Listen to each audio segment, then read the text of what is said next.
नमस्कार, न्यूज़ 24 देख रहे हैं आप। मैं हूँ आपके साथ डॉक्टर मीना शर्मा। समय, काल, परिस्थिति हर देश और समाज की रीति-नीति तय करते हैं।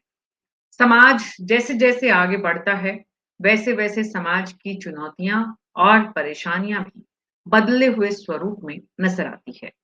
आज देश में नहीं बल्कि दुनिया में, जैसा मैंने कहा, समय, काल, परिस्थिति हर देश और समाज की। लेकिन आज ऐसा लगता है एक ऐसी परेशानी है जो इन सीमाओं को पार करके दुनिया में एक समान रूप से चुनौती बनकर उभर रही है और वो चुनौती है सोशल मीडिया की। कई राष्ट्र ऐसे हैं जहां पर सोशल मीडिया को लेकर सरकारें बहुत गहनता से सोच विचार कर रही है। उसी में से एक है ऑस्ट्रेलिया, जहां पर बच्चों के लिए सोशल मीडिया को बैन कर दिया गया है। आने वाले समय में और भी देशों से ऐसी खबरें आएंगी। हमारे देश की अगर हम आबादी के लिहाज से बात करें, तो दुनिया में बहुत बड़ी भूमिका है ह्यूमन रिसोर्स और बच्चे और युवाओं की आबादी हिंदुस्तान की जितनी है, वो वाकई में निर्धारक राष्ट्र की श्रेणी में शामिल है। ऐसे में भारत में सोशल मीडिया को लेकर क्या कुछ भारत सरकार सोच रही है, समझने की कोशिश हमारे खास मेहमानों के साथ समाज के परिप्रेक्ष्य में करते हैं। Vijay Shankar, deputy executive editor news 24 हमारे साथ ही जुड़े हुए हैं। डॉक्टर संजीव राव शिक्षाविद हैं, वो भी हमारे साथ हैं और डॉक्टर अनीता गौतम हैं, आप मनोचिकित्सक हैं। आप सभी का बहुत-बहुत स्वागत है। विजय जी, शुरुआत आपसे करते हैं। जब ऑस्ट्रेलिया जैसे छोटे से देश में इस तरह की खबर आती है, तो भारत जैसे बड़े देश पर उसका किस तरह से उस खबर का इम्पैक्ट असर आप देखते हैं? देखिए, नमस्कार मीना जी।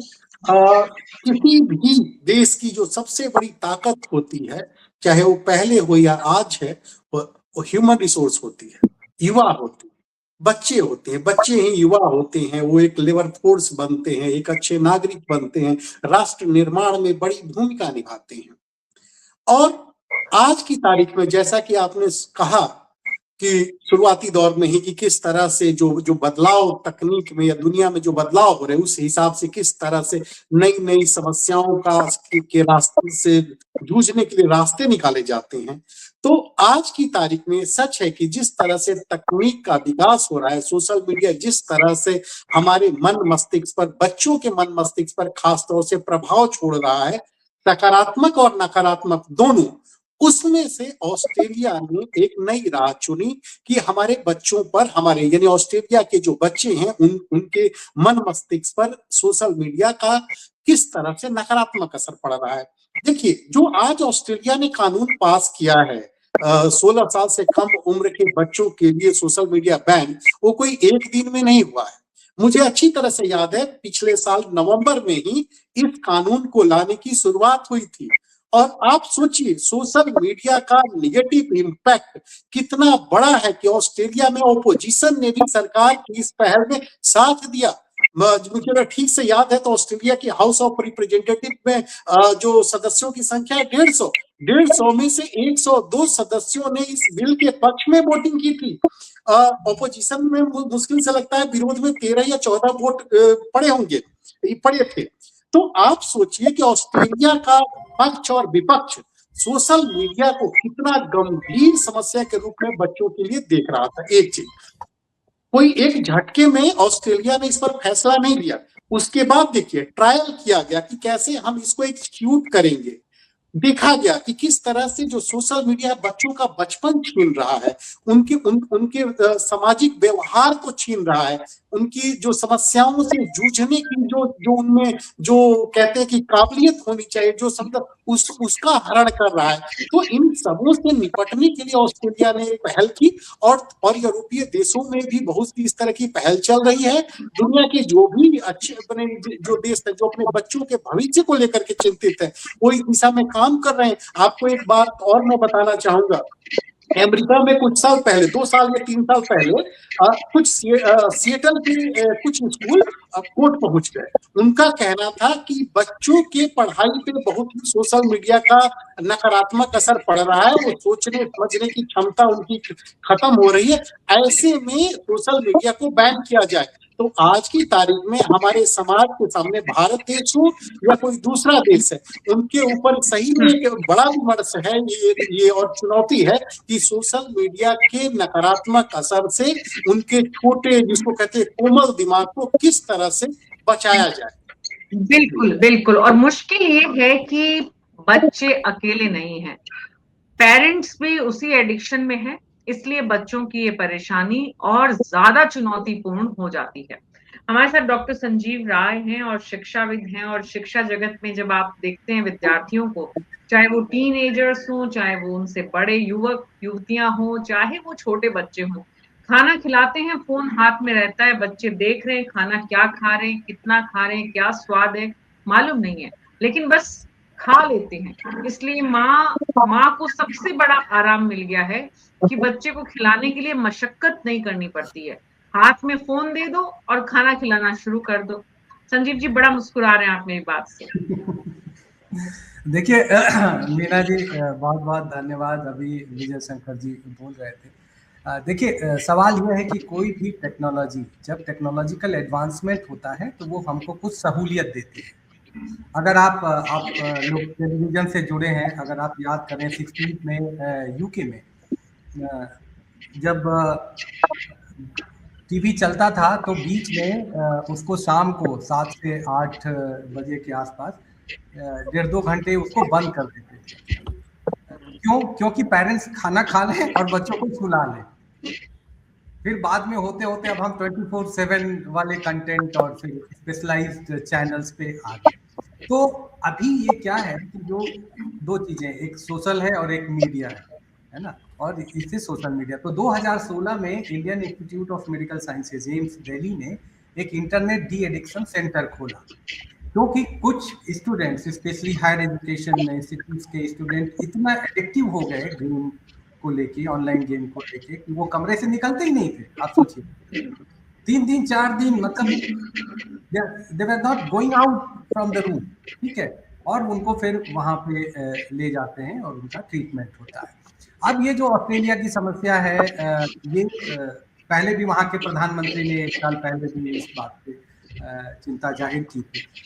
यूके के कुछ स्कूलों में, जो नर्सरी स्कूल हैं, वहाँ पे डिजिटल फास्टिंग का कॉन्सेप्ट शुरू हुआ है कि हफ्ते में 1 दिन 2 दिन बिना गजट के वो लोग टीचिंग कर रहे हैं। लेकिन अगर आप दूसरी तरफ देखें तो कोविड के दौरान हमने कुछ देशों को देखा भी जहाँ पे पूरा एजुकेशन सिस्टम ऑनलाइन शिफ्ट होने की बात हुई थी और हुआ। अगर 4,000 कंपनियां उस समय एडुटेक कंपनियां ऑनलाइन एजुकेशन के सेक्टर में दर्ज हो गई इस मार्केट में, क्योंकि पूरा ग्लोबली $5 ट्रिलियन का केवल स्कूल एजुकेशन का ऑनलाइन का मार्केट है अगर ये ऑनलाइन शिफ्ट हो जाता है। तो इसमें केवल पेरेंट्स, बच्चे, सरकार, ये स्टेक होल्डर नहीं है। ये एडुटेक कंपनियां जब तक इस डिबेट और डिस्कशन में नहीं आएंगी, जब तक वो पॉलिसी के फ्रेमवर्क में नहीं आएंगी, मार्केट इसमें खुद इन्वॉल्व हो गया है, और मार्केट जहां आ जाता है, बाजार जहां आ जाता है,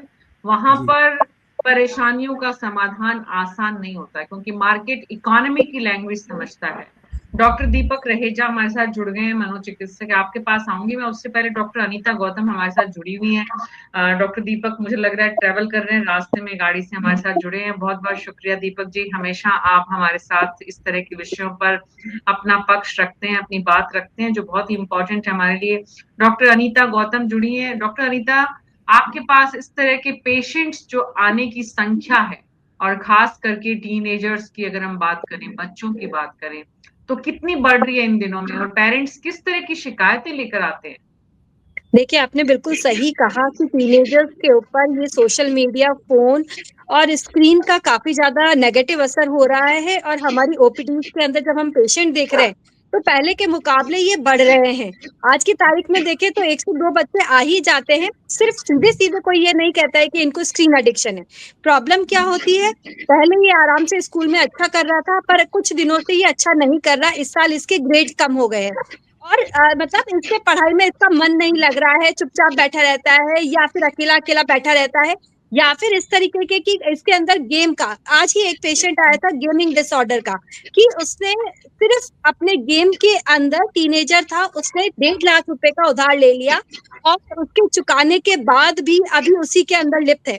इस तरीके से एक नहीं पर इसके डिफरेंट डिफरेंट पहलू है, उससे लेकर कंप्लेंट लेकर पेशेंट्स आते हैं कि हमारा बच्चा अभी इसके ग्रेड्स कम हो रहे हैं, एकेडमिक में जहाँ पहले अच्छा था अब कम हो रहा है, चुपचाप अपने कमरे में ही बैठा रहता है, चिड़चिड़ाता है, एग्रेसिव बहुत ज्यादा हो गया है, छोटी छोटी बातों के अंदर गुस्सा आने लग गया है। अगर मैं इसको बोल दूं कि फोन हटा दो तो फोन के लिए बहुत ज्यादा गुस्सा करने लग जाता है।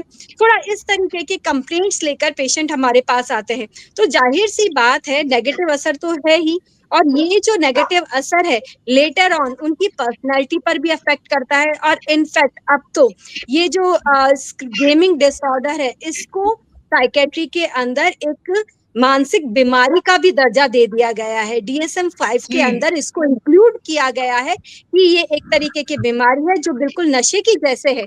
जैसे व्यक्ति को शराब की लत लग जाती है उसी प्रकार ये जो स्क्रीन है, जो फोन है, मोबाइल एडिक्शन मोबाइल एक नई एडिक्शन एक बीमारी है तरीके की और इसका बीमारी एक है। बहुत बड़ा मेडिकल व्यापार भी है।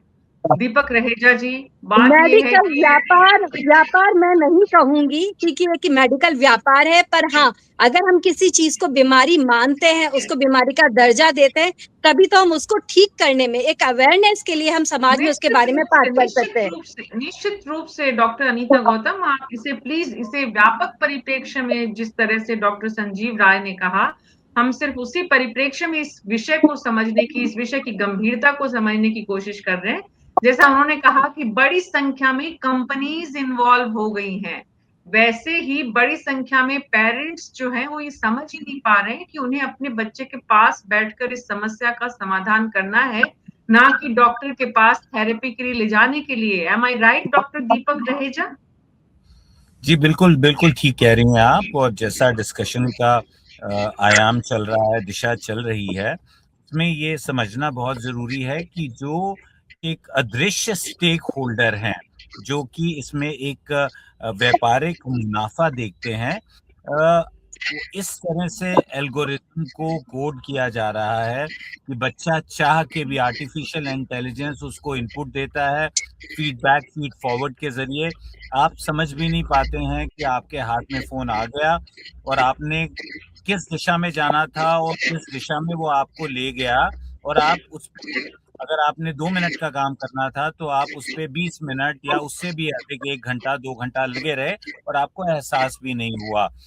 तो आई थिंक ये जो रियल वर्ल्ड का जो जो इस दिशा में हम चल रहे हैं, उसका जो खामियाजा है वो सामाजिक रूप से अब नजर आने लगा है। जैसे डॉक्टर नीता गौतम कह रही थी, डॉक्टर विजय जी ने कहा, डॉक्टर संजीव ने कहा कि समाज का अब ढांचा बदल रहा है। हर किसी को लेके आप थेरेपिस्ट के पास, डॉक्टर के पास नहीं दौड़ सकते। उसके आयाम आपको घर में मुहैया कराने पड़ेंगे, एक सपोर्ट सिस्टम बनाना पड़ेगा आपको। बच्चे की सिर्फ वो जो आप मोबाइल फोन को बेबी सिटिंग के लिए इस्तेमाल कर लेते हैं और आप बहुत खुश होते हैं कि बच्चे ने खाना खा लिया बिना कोई भी दंगा किए हुए, बिना बहुत रेजिस्टेंस किए हुए। That is not enough. What you need to understand कि जैसा अभी डॉक्टर नीता गौतम ने कहा कि अब हम उसको एक बीमारी के रूप में सुचारू रूप से देख रहे हैं। और gaming addiction, gaming disorder, internet addiction, इसके जो केसेस हैं वो बढ़ते आ रहे हैं। वो एंजाइटी के रूप में आएगा, डिप्रेशन के रूप में आएगा। बच्चा जो है कहीं अब बोर्डम को बर्दाश्त नहीं कर पा रहा। थ्रिल सीकिंग इतनी बढ़ गई है कि हर 1 मिनट पे उसको मोबाइल के जरिए चीप डोपामीन, सस्ता डोपामीन चाहिए। लेकिन जो मिलने से आपकी आपकी रेजिलियंस बढ़ती है, आपकी कोपिंग स्किल्स बढ़ती हैं। जब आप एक दूसरे से मिलते हैं तो कहीं शरीर में ऑक्सीटोसिन बनता है। आज का युवा जो है, आज का बच्चा जो है, वो ऑक्सीटोसिन के तो अभाव में है, लेकिन अपनी को चीप डोपामीन से टक टक टक करके हर 1 मिनट में हम मोबाइल को उठा के देखना चाहते हैं। और फिर बिल्कुल बिल्कुल, और बहुत इंपॉर्टेंट बात है कि जब आप फोन हाथ से लेना चाहो तो बच्चा चिड़चिड़ा होता है, बच्चा रिएक्ट करता है, एग्रेसिव होता है कि आप क्यों हम पर डाउट कर रहे हैं। वो समझ ही नहीं पा रहा है कि दरअसल वो एडिक्ट हो चुका है। और ना ही पेरेंट्स इस बात को समझ रहे हैं कि उसे उस एडिक्शन से बाहर निकालने के लिए आपको भी उतनी ही मेहनत करनी है जितनी कि बच्चे को करनी है। लेकिन यहाँ पर माँ-बाप और बच्चों से ज़्यादा समाज और सरकारों को काम करने का समय अब आ चुका है, क्योंकि ये परेशानी इससे कहीं ज़्यादा बढ़ चुकी है। जब समाज और सरकार साथ-साथ चलते हैं तो परेशानियाँ जल्दी रिज़ॉल्व हो जाती हैं। दीपक जी, विजय जी, मैं आपके पास आ रही हूँ। विजय जी, बात ये है कि सरकार भारत की जो है, वो इस विषय में क्या कर रही है, क्या सोच रही है? किस तरह की दूसरे देशों को देखने के बाद जो है कुछ सीखने की या कुछ अडॉप्ट करने की या हमारे देश की आबादी को देखते हुए, युवाओं को देखते हुए ज़रूरत महसूस कर रही है? देखिए सरकार भीतर खाने की समस्या पर जरूर गंभीरता से मंथन कर रही है और इस दिशा में कैसे आगे बढ़ा जाए, इस समस्या से कैसे निपटा जाए, इसको कानूनी जामा पहना कर रोका जाए या फिर सामाजिक अवेयरनेस के जरिए, कैंपेन के जरिए इस समस्या का समाधान किया जाए, इस पर कहीं ना कहीं भीतर खाने बहुत ही गंभीरता से मंथन चल रहा होगा। अगर अपने देश की आबादी में देखा जाए तो करीब 35 से 40 करोड़ ऐसे लोग होंगे, जिन लोग कहें या बच्चे कहें या युवा कहें, जिनकी उम्र 16 साल से कम होगी। और यानी हर चौथा जो जो शख्स है वो 16 साल से कम उम्र का है। अब समस्या किस तरह की आई है और उसके समाधान के लिए किस तरह के पहल की जरूरत है? अगर आप देखिए, मैं एक आपको छोटा सा 2 एग्जांपल दे रहा हूँ।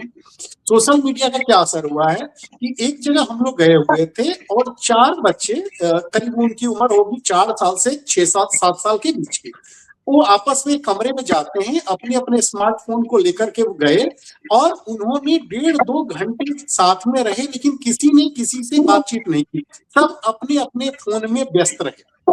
तो ये कितनी बड़ी क्राइसिस है कि उनकी समाज में दूसरों से, अपने हम उम्र बच्चों से घुलने मिलने तक की प्रवृत्ति खत्म हो चुकी है। उनको लगता है कि उनकी सारी दुनिया इस 6 इंच के स्क्रीन में ही सिमटी हुई है। पहली। दूसरी, हम लोग एक घटना का मैं और जिक्र करना चाहूंगा कि बच्चों, जो जो कम उम्र के बच्चे हैं, 16 से 18 साल, जो स्मार्टफोन के साथ ही बड़े हुए हैं, उनके लिए एक तरह से मम्मी डैडी भी स्मार्टफोन है, गुरु गाइड भी स्मार्टफोन है, दोस्त भी स्मार्टफोन है। उनकी भाषा शैली जो है, उनकी उनकी शैली, बोल चाल, सब कुछ जो है वो मोबाइल संस्कृति के साथ ही आगे बढ़ रहे हैं। और इसमें उन्हें माता पिता के साथ समाज में क्या बोलना है तक पता नहीं है। वो ऐसी ऐसी फूहड़ बातें बोल देते हैं माता पिता के सामने भी या दूसरों के सामने, जिसमें माता पिता खुद को लज्जित महसूस करने लगते हैं कि ये हमारा बच्चा कहाँ से ऐसी चीज सीख गया। ये दूसरी ये चीज। ही नहीं है, सिर्फ इतना ही नहीं है विजय जी, इससे आगे भी अगर हम देखें तो बच्चे घर में हैं, लेकिन घर में क्या हो रहा है उन्हें मालूम नहीं है। उनके आसपास कौन आ रहा है, कौन जा रहा है, किससे क्या बातचीत करनी है, कैसे आपको अपनी बच्चों की एक रिस्पॉन्सिबिलिटी हुआ करती थी घर में भी। बच्चे घर का हिस्सा, ऐसा लगता है कि कट रहे हैं, बच्चे घर का हिस्सा नहीं है अब, आज की तारीख में जो तस्वीर हम देख रहे हैं उसमें। जी बिल्कुल, आपने विजय सही जी, कहा। ऐसा बच्चे बिल्कुल एक तरह से कटते जा रहे हैं और वो अपनी दुनिया में बिल्कुल सेल्फ सेंट्रिक होते जा रहे हैं। और उनका आदर्श कौन है, उनके हीरो कौन है, उनके नायक कौन है? मोबाइल में कोई जो इंस्टा रील में कोई जी रहा है। दरअसल उन्होंने, इस वर्चुअल वर्ल्ड ने उन्हें रियल वर्ल्ड से बिल्कुल अलग कर दिया है। और रियल वर्ल्ड से जोड़ने के लिए मोबाइल के साथ, जैसा जो डॉक्टर साहब ने कहा, डॉक्टर संजीव जी ने जो कहा, एक कैंपेन या कानूनी जामा पहनाना, कहीं सिर्फ कानूनी जामा से बात नहीं होती है। आपने जैसी बात कही कि समाज और सरकार दोनों को साथ मिलकर के काम करना पड़ेगा। एक ऐसे रास्ता निकालना पड़ेगा जिसमें हम मोबाइल से दूर तो नहीं कर सकते, मोबाइल से हम आज की तारीख में बच्चों को दूर नहीं कर, लेकिन उससे कम कितना समय दूर देना है, नहीं स्क्रीन कर टाइम सकते। कैसे कम किया जाए। मोबाइल बच्चों के पास होने के बहुत सारे प्लस भी हैं। आजकल जी सिंगल पेरेंट हैं या वर्किंग पेरेंट्स हैं, वो बच्चे को घर पर छोड़कर जाते हैं तो चिंता मुक्त रहते हैं। आजकल बच्चों को स्कूल भेजते हैं, बहुत सारे ट्रांसपोर्टेशन के माध्यम हैं। बच्चे के पास अगर फ़ोन है तो आप निश्चिंत हो जाते हैं कि हाँ, क्योंकि स्कूल के डिस्टेंस इतने ज़्यादा बढ़ गए हैं। लेकिन जितने प्लस हैं उससे ज़्यादा माइनस जो बढ़ रहे हैं। डॉक्टर संजीव राय, हम सरकार की बात करें, समाज अपने स्तर पर काम करता है और निश्चित रूप से उसी वक़्त सरकार को भी काम करना होता है। समाज और सरकार जब मिलकर काम करते हैं, तो एक बैलेंस रहता है। क्या इस विषय में चर्चाएँ सरकार के स्तर पर आप महसूस करते हैं शुरू हो चुकी हैं? डिस्कशन के लेवल पर रिज़ॉल्व कैसे करना है, इसको लेकर बातचीत हो रही है? जी, जो मेरी जानकारी है कि निश्चित रूप से जैसे एनसीपीसीआर है और बाकी जो डिपार्टमेंट ऑफ चाइल्ड वेलफेयर है, तो वो लोग निश्चित रूप से इस पे करते हैं और पहले भी कुछ गेम्स को बैन किया गया है, टिकटॉक को बैन किया गया कई जगह, तो वो डिस्कशन तो चलता रहता है, पॉलिसी लेवल के इश्यूज है। लेकिन इसमें लिमिटेशन क्या है कि it goes beyond your geography, है ना? क्योंकि इंटरनेट के जरिए तो आप दुनिया के किसी देश के ऐप तक एक्सेस करते हैं और गेमिंग, जैसा डॉक्टर दीपक जी कह रहे थे कि gaming has become the largest business in the world. अभी वो म्यूजिक और फिल्म से बड़ा मॉडल बन गया है गेमिंग का, तो उसमें बहुत सारे स्टेक होल्डर। दूसरा एक हमको ये भी समझना होगा कि अब जैसे हमारे दौर में जो सोशलाइजेशन हुआ, हमारा जो सामाजिकरण हुआ, वो ज्वाइंट फैमिली में हुआ। हम घर से बाहर रुकने जाने में कोई पाबंदी नहीं थी, हम मोहल्ले में खेलते थे, है ना? लेकिन आज के बच्चे को आप सोचिए कि they can't step out from their flat, है ना? जो फ्लैट में है, इतना सोशल सिक्योरिटी का डर है, तो वो किसके साथ कनेक्ट होंगे? उनके साथ भी ये सुविधा है कि अगर उनको इंस्टा पे या अपने फ्रेंड्स के साथ जुड़ना है तो उनके पास क्या एवेन्यूज है। सुबह से उनका रूटीन देखिए आप, सुबह आपने स्कूल किया, वहां भीड़ भाड़ है, पेरेंट्स का व्यवहार देखिए जब सुबह स्कूल में बच्चों को ड्रॉप करने जाते हैं, सारी ट्रैफिक लाइट अगर जंप करते हुए आपको देखना है तो आप सुबह स्कूल के गेट के आसपास देखिए, फिर वहां से आते हैं, फिर ट्यूशन जाते हैं, फिर डांस क्लास जाते हैं, फिर वो करे तो क्या करे? पेरेंट्स की भी इसमें जिम्मेदारी बनती है कि भाई लाइफ में वो कुछ कर लेंगे, बट उनको ये कॉन्फिडेंस ही नहीं होता है कि जब तक उनको 5 एक्टिविटीज में वो सुबह से शाम तक नहीं रखते हैं, फिर बच्चा थक जाता है। फिर रिजिलियंस की बात आती है, तो रिजिलियंस कहाँ से आएगा जब तक वो अपनी समस्याओं से जूझेगा नहीं, कुछ सामान्य लोगों के साथ इंटरेक्शन नहीं होगा, आइसोलेशन में उसका लालन पालन हो रहा है, तो बाद में तो फिर वो रिजिलियंट नहीं रह जाते हैं। तो इसमें बिल्कुल, बिल्कुल। तो सामाजिक पूरे दूरी, बच्चे की अपब्रिंगिंग पर जो असर पड़ रहा है, पूरा उसका सोशल स्ट्रक्चर जो है वो डिस्टर्ब हो रहा है, उसके बाद भी अगर हम समझ नहीं पा रहे हैं, दरअसल परेशानी तब होती है जब समस्या छोटी होती है, तब हम उसका समाधान करने की सोचें। परेशानी कितनी बड़ी हो चुकी है डॉक्टर अनीता गौतम, जो पेशेंट्स आपके पास आ रहे हैं, जो पेरेंट्स आपके पास आ रहे हैं और जिस संख्या में आप इस समय इस प्रॉब्लम को देख रहे हैं? देखिए, परेशानी तो इतनी ज़्यादा बढ़ गई है कि अभी रिसेंट इयर्स में लास्ट 2-3 सालों में ऐसे केसेज़ आए हैं कि अगर माँ ने अपने बच्चे को फ़ोन देखने से मना किया, तो बच्चे ने बेड से अपनी माँ का मर्डर कर दिया। या फिर सोशल मीडिया को देखते हुए एक बच्चे ने अपनी माँ का ही रेप कर दिया। या फिर इस तरीके से जो खबरें आ रही हैं कि सेक्सुअल अब्यूज़ कर रहे हैं बच्चे ही, तो अपने से छोटे बच्चों का, या फिर एग्रेशन एग्रेशन इतना ज़्यादा बढ़ रहे हैं कि मारने पर भी उतारे हो रहे हैं, चाकू तक उठा लेते हैं हाथ में, या जो भी उनके सामने हथियार है उसके उसको लेते वो अटैक कर लेते हैं या घर से निकल जाते हैं। सोशल मीडिया का यूज़ कर कर भी कुछ लोग इन बच्चों को घर से एक तरीके से किडनैप कर लेते हैं, वो बरगला देते हैं, उनको वहाँ से ले जाते हैं। तो इस सोशल मीडिया का असर तो हमारे बच्चों की मानसिकता पर काफ़ी ज़्यादा नेगेटिव पड़ रहा है। हम सिर्फ ये नहीं कह रहे कि वो पढ़ाई में पिछड़ रहे, जैसे कि अभी सर ने इन सब ने बात करी है, गेस्ट ने बात करी है कि उनका जो सामाजिक एक हमारा सोशल इंटरेक्शन होता है, वो भी कितना कम हो गया। देखिए, जो एम्पैथी है, सिम्पैथी है, हम सीखते हैं। कैसे है? दूसरों के जब हम चेहरे को देखते हैं, हम चेहरा पढ़ना सीखते हैं कि कब सामने वाला गुस्सा हो रहा है, कब उसके चेहरे पे हँसी आ रही है, वही इमोशंस हम अपने अंदर भी फ़ील कर रहे हैं। पर आप उस बच्चे को इमेजिन कीजिए कि जो काफ़ी समय अपने फ़ोन पर लगा हुआ है या फिर स्क्रीन के सामने बैठा हुआ है, जब वो सामने रियल वर्ल्ड में लोगों से बात नहीं कर रहा है, तो वो सोशल इंटरेक्शन, लोगों से कैसे बात करें, सोशल स्किल सीख ही नहीं पाता है। जब सीख ही नहीं पाता है, तो सिर्फ वो जो इन्नेट गुस्सा जो है, एग्रेशन, वही उसके अंदर आता है। उसको कंट्रोल करना, अपने इमोशंस को कंट्रोल करना नहीं आता है, तो छोटी-छोटी बात पे एग्रेशन, तो ज़ाहिर-सी बात है क्योंकि उसने सीखा ही नहीं है किस तरीके से अपने इमोशंस को कंट्रोल किया जाए। एक फेक वर्ल्ड में वो रहता है, फेक उसके फ्रेंड्स बने हुए, कहने को तो सच्चा फेक मित्र उसके वर्ड पास है, कोई ये नहीं होता। पूरा का पूरा फेक वर्ड है और इसमें बच्चा जो है वो दरअसल सिमटता जा रहा है और इस सिमटने की वजह से ये बीमारी जो है वो महामारी की तरफ बढ़ रही है। हिंदुस्तान में डॉक्टर दीपक रहेजा सोशल मीडिया महामारी का रूप ले चुका है क्या? देखिए महामारी का रूप ये विश्व भर में डॉक्टर ले दीपक चुका है। रहेजा, आपको मेरी आवाज आ रही? जी, मुझे आपकी आवाज़ आ रही है। आप मुझे सुन पा रही हैं? जी। हेलो? जी, हाँ, सर ये आपकी आवाज़ आ रही है सर। देखिए महामारी का रूप निश्चित रूप से ले चुका है बिकॉज़ यहाँ पे हर एक को एक सहूलियत नज़र आ रही है। माँ-बाप को लगता है बच्चा परेशान नहीं कर रहा। आलम ये है कि आप डिनर टेबल पे बैठे हैं और आप व्हाट्सऐप पे एक-दूसरे से बात कर रहे हैं या एक घर के अंदर रहते हुए भी कई बार परिवार के सदस्य एक-दूसरे से 2-2 3-3 दिन तक आपस में बात नहीं करते हैं। व्हाट्सएप पे या सोशल मीडिया पे मैसेज करके बात करते हैं। तो हमारा रुझान जो है वो इस कदर बढ़ा कि वो कहीं अब एक एक एक नशे का सा रूप ले रहा है।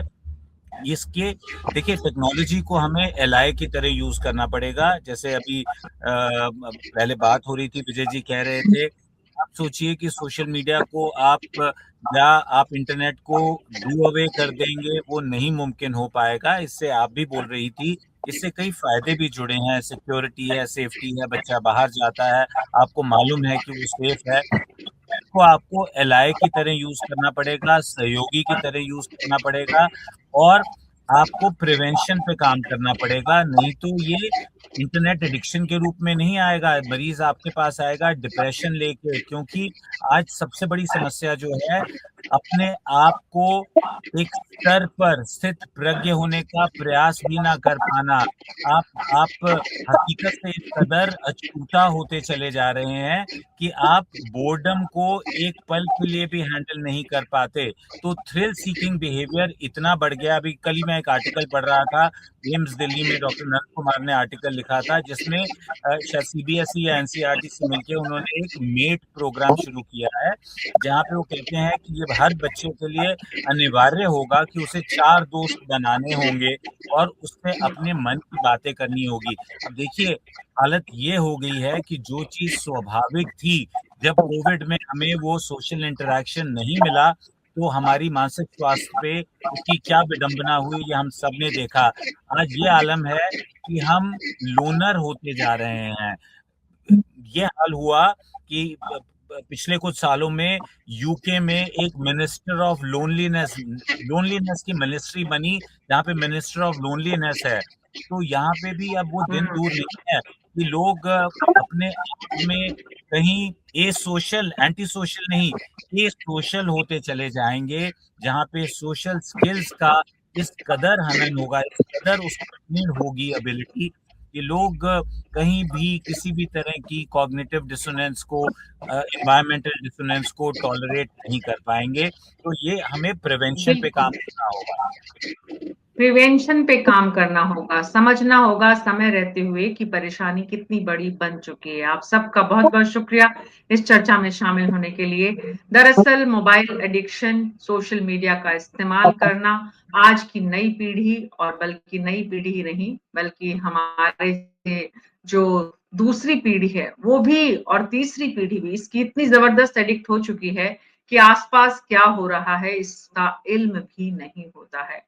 और ये महामारी अगर समय रहते हमने ठीक नहीं की समाज और सरकार दोनों के स्तर पर, तो शायद हमें इसके ऐसे परिणाम देखने को मिलेंगे जो हम देखना पसंद नहीं करेंगे। न्यूज़ 24 पर हम कोशिश करते हैं कि ऐसी परेशानियां और ऐसे मुद्दों को आपके साथ साझा करें ताकि आपके आसपास भी अगर ऐसी घटनाएं या ऐसे हादसे हो रहे हैं तो आप उन्हें रोक पाएं। आप अपने जिम्मेदार पेरेंटल भूमिका को निभा पाएं और बच्चों की दरअसल मानसिक अवस्था को भी समझ पाएं। अभी मेरे साथ इतना ही। नमस्कार।